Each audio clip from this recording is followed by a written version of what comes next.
नमस्कार, स्वागत है आप सबका बिहार हेडलाइंस में और मैं हूं अचला श्रीवास्तव। उत्तर प्रदेश में सीएम योगी आदित्यनाथ के द्वारा वर्ल्ड पॉपुलेशन डे यानी कि जनसंख्या दिवस के अवसर पर एक जनसंख्या नियंत्रण नीति लागू की गई, जिसके बाद से ही सियासी गलियारों में घमासान मचा हुआ है। और ये घमासान केवल उत्तर प्रदेश तक ही सीमित नहीं रहा, बल्कि बिहार तक भी पहुंच गया है। आपको बता दिया जाए कि बिहार के चीफ मिनिस्टर नीतीश कुमार के द्वारा एक बयान दिया गया, जिसमें उन्होंने कहा कि उत्तर प्रदेश में ये जो जनसंख्या नियंत्रण नीति लाई गई है, उसकी जगह पर अगर महिलाओं को शिक्षित किया जाता, उन्हें अवेयर किया जाता, तो ये ज़्यादा कारगर होता।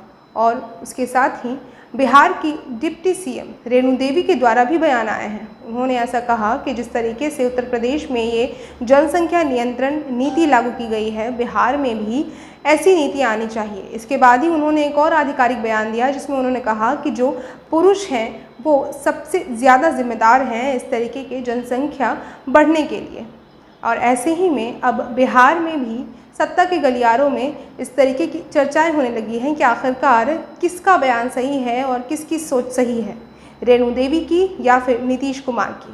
तो इसी पर चर्चा करते हुए हमारे संवाददाता और हमारे सहयोगी अमन झा ने आज सत्ता के गलियारों में कुछ चुनिंदा नेताओं से बात की और उनके विचारों को जाना कि आखिरकार पॉपुलेशन कंट्रोल पर और जनसंख्या नियंत्रण पर बिहार में किस तरीके से आगे कदम उठाने चाहिए और क्या हमें इस वक्त पॉपुलेशन कंट्रोल नीति की यानी कि जनसंख्या नियंत्रण नीति की ज़रूरत है।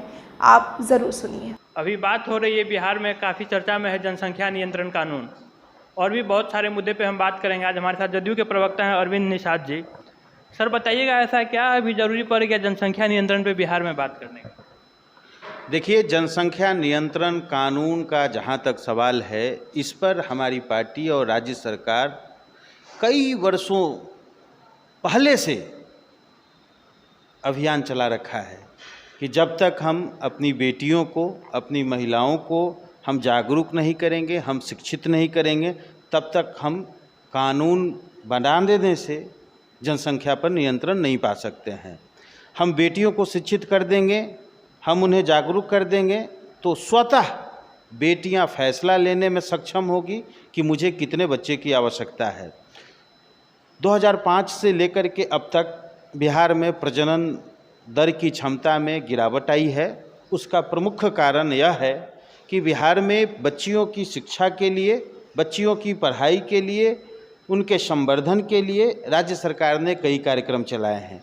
जैसे स्कूल जाने के लिए साइकिल की व्यवस्था, पढ़ने के लिए छात्रवृत्ति की व्यवस्था, नौकरियों में आरक्षण, चाहे पुलिस की बहाली हो, चाहे स्वरोजगार की दिशा में राज्य सरकार के द्वारा ऋण दिए जाने का फैसला हो।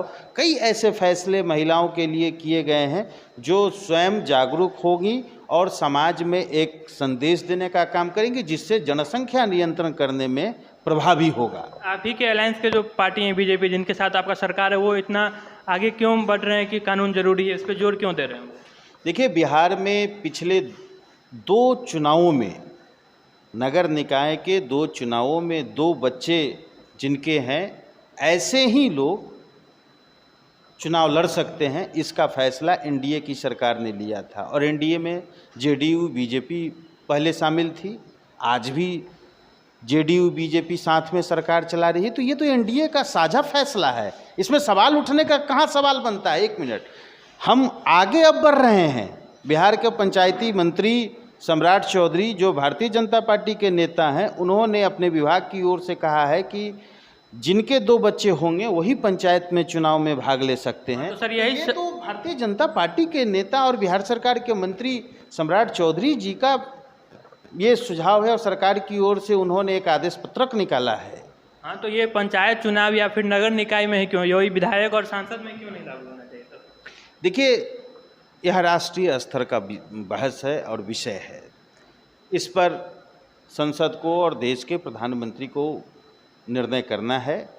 जहाँ तक बिहार का सवाल है, बिहार में और बिहार की सरकार जनता दल यूनाइटेड का स्पष्ट मानना है कि कानून से नहीं, जागरूकता चला करके, बेटियों को शिक्षित करके, जागरूक करके हम इस पर सफलता प्राप्त कर सकते हैं। सम्राट चौधरी का कहना था कि वो 2016 मतलब ये टर्म तो हो गया, इसके बाद वाले साल अगले साल से वो इस कानून को लाएंगे कि पंचायत चुनाव है जिनके 2 से ज़्यादा बचा। तो क्या लगता है कि ये कानून पारित हो जाएगा बिहार में? बिल्कुल, अब पहले से तो लागू है ना, शहरी निकाय चुनाव, नगर निकाय पंचायत में हम क्यों नहीं लागू कर सकते हैं? तो ये विधानसभा में असर क्या लगता है कि मैंने बताया ना कि ये राष्ट्रीय स्तर का बहस का विषय है। इसके लिए संसद को और देश के प्रधानमंत्री को आगे आना होगा और देश के सभी राजनीतिक दलों के लोगों को सर्वानुमति बनाना होगा, तब हम इस दिशा में कुछ कह सकते हैं या आगे कोई मसौदा तैयार हो सकता है। बीजेपी का ये भी मांग है कि मंदिर को खोला जाए। जब सारा चीज़ खुल चुका है, स्कूल खुल चुका है, तो गाइडलाइंस के साथ, कोरोना गाइडलाइन के साथ मंदिर को क्यों नहीं खोला जा रहा है? देखिए, कोरोना गाइडलाइन भारत सरकार तय करती है और भारत सरकार में गृह मंत्री और गृह विभाग इसके लिए एम्पावर्ड किए गए हैं। गृह मंत्रालय जो कोरोना गाइडलाइन का आदेश होता है, वह आदेश देश में लागू होता है।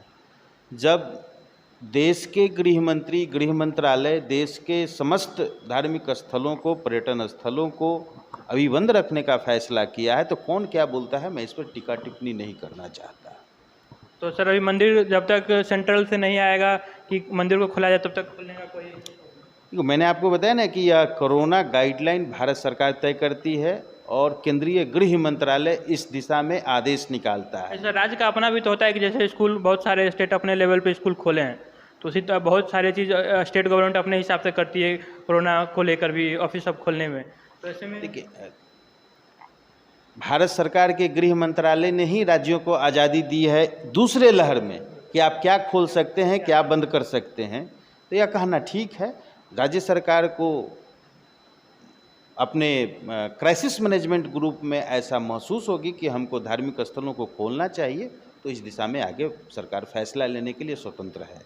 तो देखा आपने किस तरीके से जदयू के प्रदेश प्रवक्ता अरविंद निषाद ने ये कहा कि दरअसल बिहार में इस तरीके के पॉपुलेशन कंट्रोल के लिए, यानी कि जनसंख्या नियंत्रण के लिए ज़रूरी है अवेयरनेस, यानी कि जागरूकता। वो चाहे महिलाएं हों चाहे पुरुष हों, उन दोनों में ही जागरूकता हमें बढ़ाने की कोशिश करनी चाहिए। तो ऐसी ही खबरों के लिए और बिहार के तमाम हेडलाइंस के लिए बने रहिए बिहार हेडलाइंस के साथ।